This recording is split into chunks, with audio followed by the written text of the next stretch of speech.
Hello everyone, in today's video, I wanted to talk to you about a topic that is really close to my heart. It's called resting. Now, most of the times we push ourselves too much, we don't give our bodies the break it needs, and we fall sick or we get lost, unmotivated, all of those things. And one of the reasons we feel that is because we have this thought process that resting is a waste of time. Certainly in my life, I could trace back to all of the times that I thought resting was unproductive. Why would you want to rest when you want to do some things which are important? But what happens is research tells us otherwise.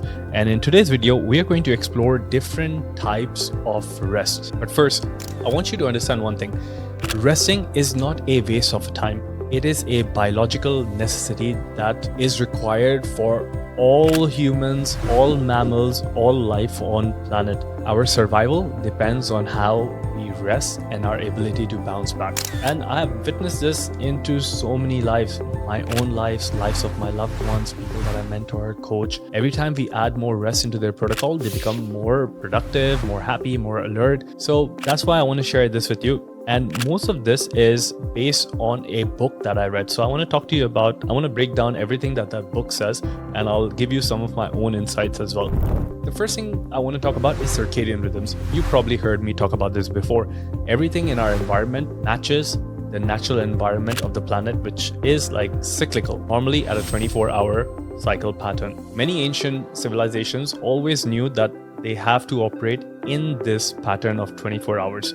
And in 2008, scientists at the Colorado State University found that 98% of our genes operate on a 24-hour pattern, which means that our lives are timed, and sleep, like every other kind of rest, also follows the circadian rhythm. So it's a good thing to know about it. These rhythms are so important because they affect the way we behave, the way we perform, and it's fascinating to think that our genes are already operating on this pattern. Now, my question is, are you aligned with this 24-hour pattern? What are you doing in your life that matches this? Some people tell me, CJ, we're perfect. We maintain really good schedules during the week, but on the weekends, they don't. And that's the trick. You've got to have consistency, even on the weekends. It is always important to stick to a schedule which is aligned with your inner body clock. And if, for example, if I was given a choice to do less and be more productive, more happier, more successful, I would do it. And the good news is, this is the same for everyone. If you know how to rest properly, you can do so much less and get so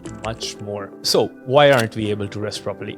What is that one thing that destroys our health and our ability to rest? You guessed it right. Social media, TV, all of this kind of entertainment. And as far as 2009, there's a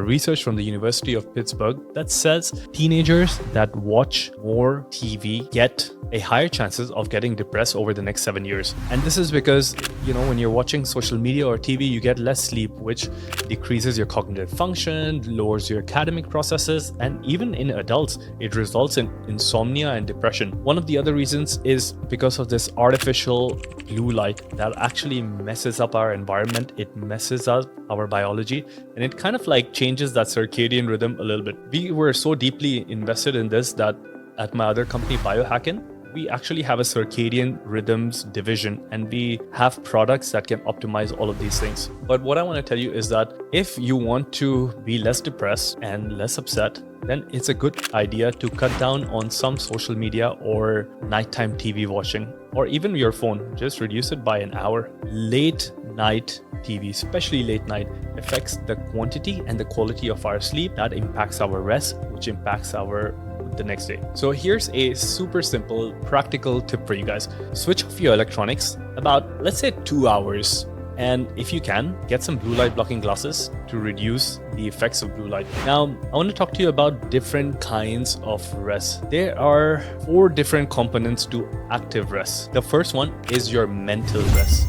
This involves focusing on activities in your environment that actually let your brain relax a little bit. It enhances your concentration levels, it boosts your energy, and mental rest is one of those most important things that we should be looking for in today's day. The next thing is also important. It's called social rest. It's utilizing and leveraging the power of connection. So this is like relaxing with your friends or your close loved ones. The third one is spiritual rest, practicing things that allow you to tap into something greater than yourselves, the universe, life, anything like prayers. This is called spiritual rest. And the fourth component is something that all of us know. This is your body's rest, or we would like to say physical rest. This can help you be more calm, reduce any kind of effects post-exercise. So this is like recharging your batteries, and that's where biohacking really comes into place. So you must be thinking rest is all about sleeping. It's not all about sleeping. It's about enhancing your body, your mind, your soul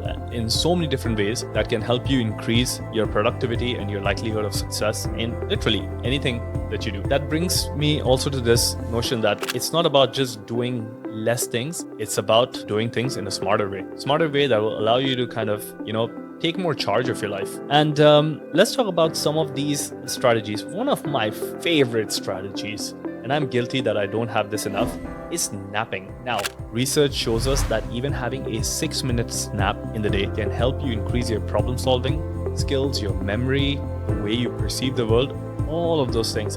And we have so many great examples, like, one of the famous ones is Winston Churchill, who was a big proponent of this daytime sleeping or daytime napping, which can help you increase your productivity. Of course, it was easier for him because there was not so much of blue light and social media back in the day. But even when we look at science, our biology responds to multiphasic sleeping. So you sleep a lot in the night and then you take moments of rest or siestas. This has been going on for so many different cultures all around the world. Every time I travel, there's always some culture that embraces the siesta timings. There's also a book called Take a Nap and Change Your Life. And there the author explains that humans are not really good at sleeping or covering all of their sleep requirements in one stretch. We are multiphasic sleepers like animals. So napping is one of those things that is built in our DNA. And like I mentioned, Winston Churchill, he makes a very good argument that, sometimes between your lunch and your dinner, you should take a nap, take off your clothes. That's what he says. Go somewhere, take a nap, and this helps you perform much better in your life. So the key thing that I want you to know is that napping is not a waste of time. Don't think of it as silly or useless. Think of it as a tool that can improve your learning, your performance, your sharpness, the way you show up, your productivity, all those good things that you want to do, even losing weight, okay, because it helps you control cravings as well. Now, let's explore another area of resting. It's interesting. It's to do with your brain. So just like we go to the gym and we do some curls or chest presses and then our body adapts and becomes stronger, that same element can be done with your brain as well. One of the ways you can do is by meditation. Now, research shows us that meditators have a larger frontal lobe, which is also responsible for concentration and problem solving. And meditators do that because they're able to concentrate their attention in that frontal lobe area. Now, they do this by default, but it also helps you recharge. So ask yourself, if you're engaging in any activity during the day that helps you increase your brain health, and if not, find an activity and do it. My favorite way is to meditate. The next component of rest that we can talk about is spiritual rest. One good thing that I learned from this book is a 1-minute prayer. Taking 1 minute to pray for both of what you should be and what you want to be. And the thing is, when you kind of like do this route of prayer, it enhances your spiritual connection.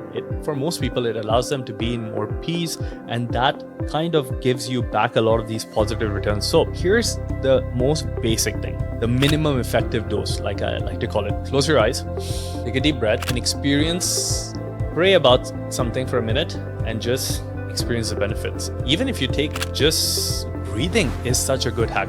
If you take 5 deep breaths, it enhances your circulation, it relaxes your body, it enhances your sharpness. So breathing by itself is a way to rest. Most of us, we don't breathe properly. And when I travel all around the world and interacted with so many cultures, one of the most important things they teach you is to breathe properly. Now, when you breathe 4 to 6 breaths per minute, then that will increase the activity in your prefrontal cortex. It increases your heart rate variability. It shifts your body from a very stress mode to a more relaxation mode. So, simple trick, if you feel stressed, take some deep breaths. Kelly McGonigal, also in her book called Breathing, she says that if you slow your breath down from 4 to 6 breaths per minute, that enhances so many different areas of your biology. We spoke about heart rate variability and sympathetic nervous system, but there are so many more things that also get optimized that you only get to know with time. The third component we mentioned earlier was social rest. It was the second one. Yeah, so second one was social rest. So when we are often spending too much time with ourselves, we get lonely. And one of the best things that you can do for your life is not to be lonely, because loneliness can lead to heart attacks and strokes and cancer. So make sure you spend some time with your loved ones. That is the social rest component. Make sure you call a friend, go visit a neighbor. I like to even do a few of my meetings while I walk, so I get physical rest and social rest together. It's really important that you need other people in your life, so keep it as your regular practice. Think about social rest equally as important as your physical rest, and ask yourself, what steps are you going to take today to bring some social rest into your life? Remember, it is one of the most essential things in our biology. We need all forms of rest, and this social rest is one of the most important things, given that, you know, the kind of loneliness and all these epidemics that we are facing. So resting well will give you a chance to a longer life. So I highly recommend you take all of these concepts, put them in, and enjoy the rest. I'll see you in the next video.